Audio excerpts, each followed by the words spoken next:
वर्ष मेडिकल फील्डला काम करतोय इस्लामपूर या ठिकाणी. तर एखाद्या पेशंटला शुगर झाली किंवा एखाद्या पेशंटची किडनी फेल झाली किंवा एखाद्याला मायग्रेन असतं, थायरॉइड असतं, पण कुठला डॉक्टर ते का होतं ते कधी सांगत नाही. तुम्हाला त्याच्यावर फक्त औषधं दिली जातात की तुम्ही हे घ्या, तुम्ही हे घ्या असं. पण त्या गोष्टीच्या मुळापर्यंत कधी कोणी जात नसतं. का तर त्या मुळापर्यंत जाणं, मग ते आता मी बोलत नाही, तो विषय लांबचा असतो. तर मला असं वाटतं की आपले इंदोरचे जे सर आहेत, सुधीर सर, तर सांगली जिल्हा आणि कोल्हापूर जिल्हा हे नातं एक वेगळं नातं आहे. पण पूर्ण जिल्ह्याच्या वतीनं, दोन्ही जिल्ह्याच्या वतीनं मी त्यांचे खूप आभार मानतो, आभार व्यक्त करतो. त्यांनी आपल्यापर्यंत हा डिव्हाइस आणला. हा डिव्हाइस इतका महत्वाचा आहे की माझे वडील आता 9 तारखेला एक्सपायर झाले, मागच्या महिन्याच्या. तरी पण मी कार्यक्रमाला आलोय. मी 7व्या दिवशी हे मशीन बुक केले.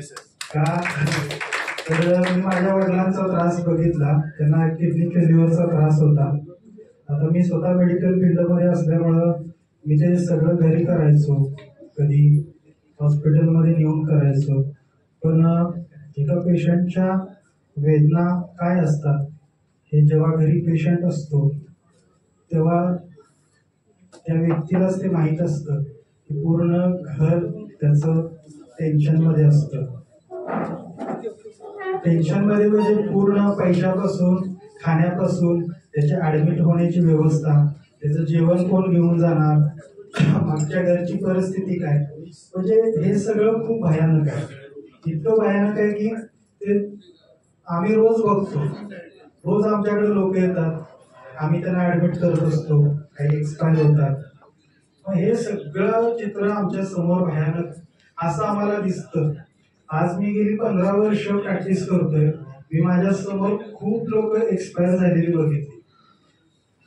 पण त्याच्यामध्ये वाईट इतकं वाटतं की 2016 साली आम्ही इस्लामपूरमध्ये एक डायलिसिस मशीन आणलं होतं. किती? एक. 2016 साली. तेव्हा त्या मशीनला डायलिसिस साठी आम्हाला 1 किंवा 2 पेशंट असायचा महिन्याला, 1 किंवा 2. आज 2023 साली इस्लामपूरमध्ये 60 मशिनी आहेत. किती मशिनी आहेत? 60 मशिनी आहेत. त्या प्रत्येक मशीनला रोज 3 पेशंट लागतात. तुम्ही सगळे त्याचं कॅल्क्युलेशन करा. नाही म्हटलं तर महिन्याकाठी एवढे पेशंट होतात. तर मग 2016 पासून असं काय झालं की 2023 पर्यंत एवढ्या लोकांना किडनी फेल्युअरचा त्रास झाला?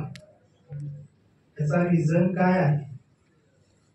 याच्या अगोदर जर आपण गेलो तर आपले आजी आजोबा, आई वडील, जे आपले आजी आजोबा, आजी आहेत, तर त्यांचे केस पिकत नव्हते, त्यांना चष्मा लागत नव्हता, आणि त्यांना थोडं जरी काय झालं तर लगेच रिकवर व्हायचे. का?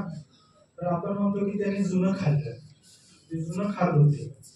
जुनं म्हणजे काय खात होते? ते जेवतच होते ना. पण आताच जे हे केमिकल आहे किंवा आताचं जे प्रदूषण आहे किंवा पाण्याचा पीएच जो ढासळला, सरांनी जे सांगितलं, हे कुठलाही डॉक्टर मी असेल, सर आमचे गेले, सर होते, हे कुणी सांगत नसतं तुम्हाला. का? तर त्याच्या मागे खूप मोठी बिझनेस लॉबी आहे. ती चालणार नाही परत. तर मला एवढं सांगायचं आहे की आपलं जे शरीर आहे ते पंचमहाभूतांनी बनलेलं आहे. पृथ्वी, आकाश, वायू, अग्नी आणि पाणी. त्याच्यामध्ये सगळ्यात महत्वाचं आहे ते पाणी. ते 70% असतं. आपले डोळे मिटतात, आपण फ्लॅक्च्युएट करतो, ते पाण्यामुळे करतो. आता त्यात पाणी आहे, आता ते चिकटून बसते ना. आपला फुफ्फुस जो श्वास घेतो आतमध्ये पंप करत असतो, पाणी म्हणून तो फ्लक्च्युएट होतो. माझा हात फोल्ड होतोय का? पाणी आहे, बरोबर ना? म्हणजे आपल्या शरीरात 70% पाणी आहे, सरांनी जो डिव्हाइस आणलाय तो अत्यंत छान आहे, महत्वाचा आहे आणि हे पाणी सर्वांपर्यंत पोहोचणं गरजेचं आहे. परवाच्या पेपरमध्ये एक बातमी होती कॅन्सर संदर्भात की WHO म्हणणं असं आहे की येत्या 1.5 वर्षामध्ये सर आपल्या भारतामध्ये वन टाइम 1.5 कोटी लोकांना किमोथेरपी देण्याची वेळ येते. किती? 1.5 कोटी लोकांना वन टाइम किमोथेरपी. इथं जर कोण असेल त्यांच्या घरी कॅन्सर पेशंट झाला असेल, किमो द्यायचा काय अवघड नाहीये, त्याच्या वेदना काय असतात हे तुम्ही त्या पेशंटला विचारा. कधी कधी सर आम्हाला पेशंट प्रश्न करतो की जेव्हा 12 वर्षाचा पेशंट येतो, 13 वर्षाचा पेशंट, मतलब वो जब आता है तो उसको पता नहीं होता है उसको क्या हुआ है.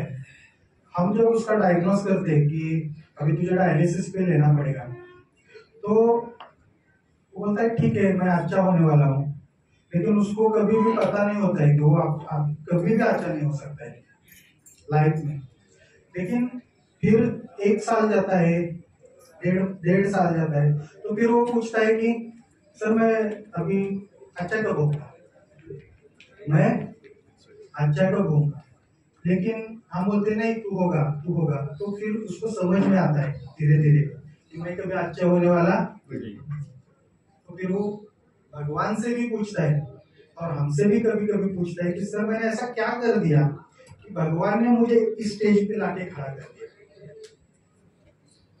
मैंने तो किसी का कुछ बिगाड़ा नहीं है, मैंने तो किसी को कुछ किया भी नहीं, तो फिर मेरा किडनी कैसे खराब हो गया, मेरे को कैंसर कैसे हो गया.